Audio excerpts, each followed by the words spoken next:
Whoa.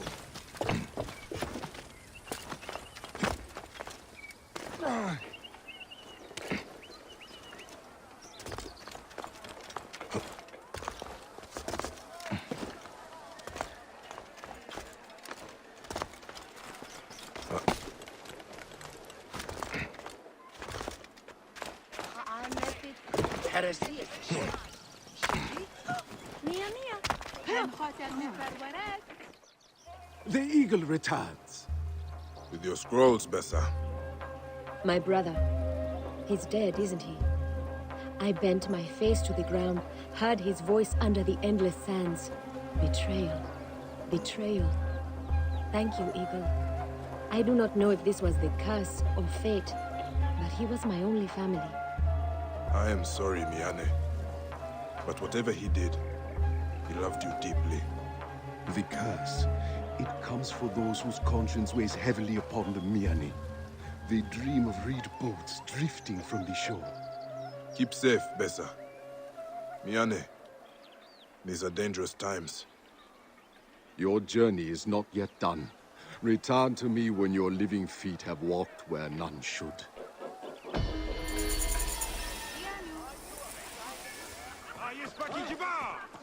My brother's letters. I did not know he felt so strongly. Your loss is great, Miyane.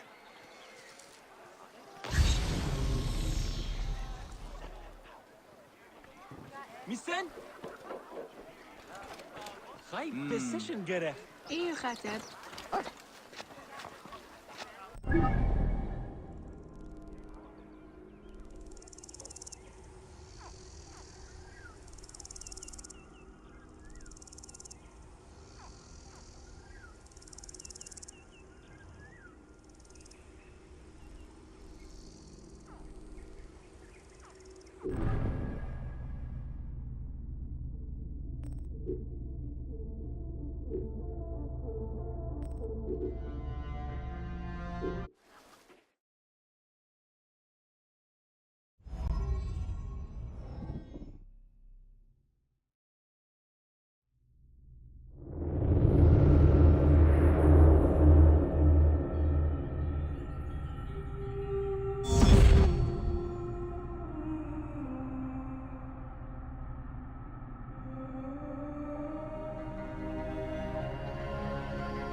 Welcome to Ancient Egyptian Cultivation. The new grain types of the Ptolemaic period required a great deal of water. Farmers needed to ensure they had effective, consistent irrigation.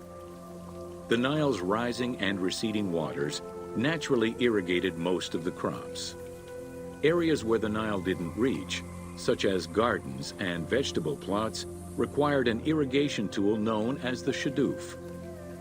The shadoof allowed easy transport of water from its source. It consisted of a tall wooden frame with a long pivoting pole and suspended bucket. The system could be raised and lowered with little effort.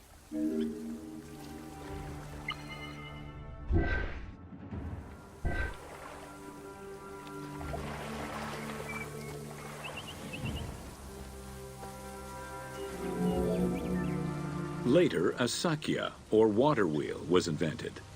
The sakya needed animals to turn the wheel, which rotated buckets through the water. It drew the water to an elevation of 3.5 meters and enabled a great deal of control over the irrigation process. This improvement supplied larger areas and thus resulted in larger harvests.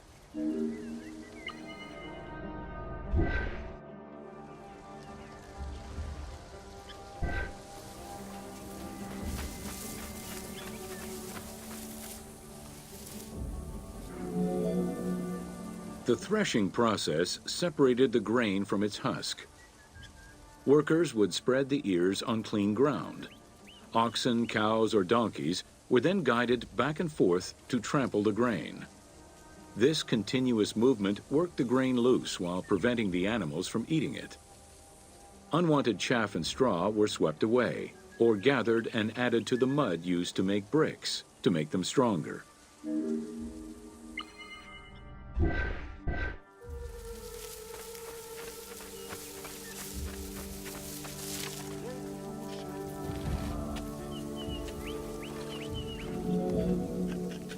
Winnowing was the stage where workers used wooden scoops to throw ears in the air. The wind carried off the chaff, leaving the heavier seeds to fall to the ground. This action was repeated until the undesired materials were sifted out. Grain waste was mixed with manure or other organic substances to produce brick-shaped dung lobes that could be easily burned. A standardized brick size enabled Egyptians to mass-produce this byproduct and use it as a commodity.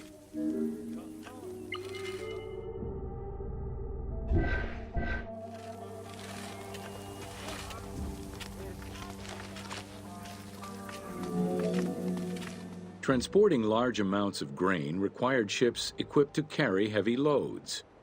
These goods were moved during the Nile's flooding season, when the river was deep enough for large ships. The transports stopped at checkpoints to accommodate customs and police controls, as well as for technical requirements and weather conditions.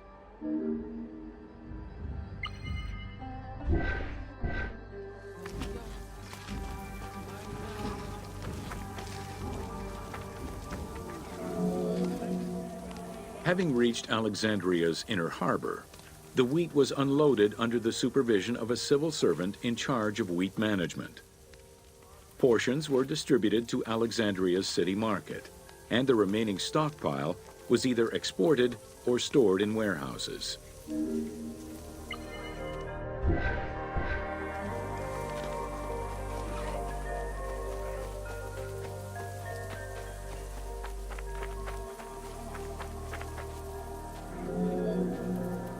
Grain storage facilities were located across all of Egypt. Temples and institutions had large silos, while individual houses had storage sheds.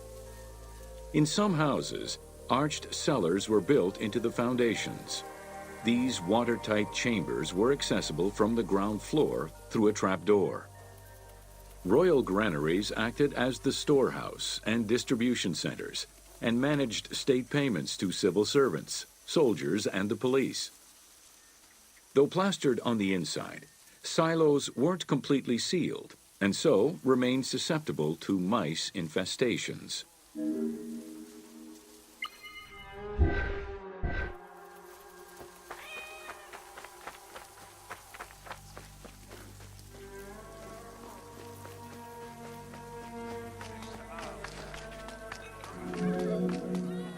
When the grain was ready for processing, it was poured into bowls and pounded into a coarse flour. That flour was then passed through a sieve to make it of finer quality and further ground between stones. Ancient Egyptians did not stock flour. Instead, fresh grain was portioned out each time to produce flour as it was needed.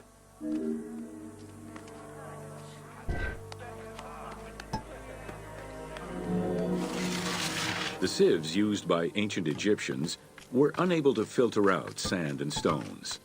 Grit often passed into the flour, causing long-term tooth abrasions among all classes of Egyptians.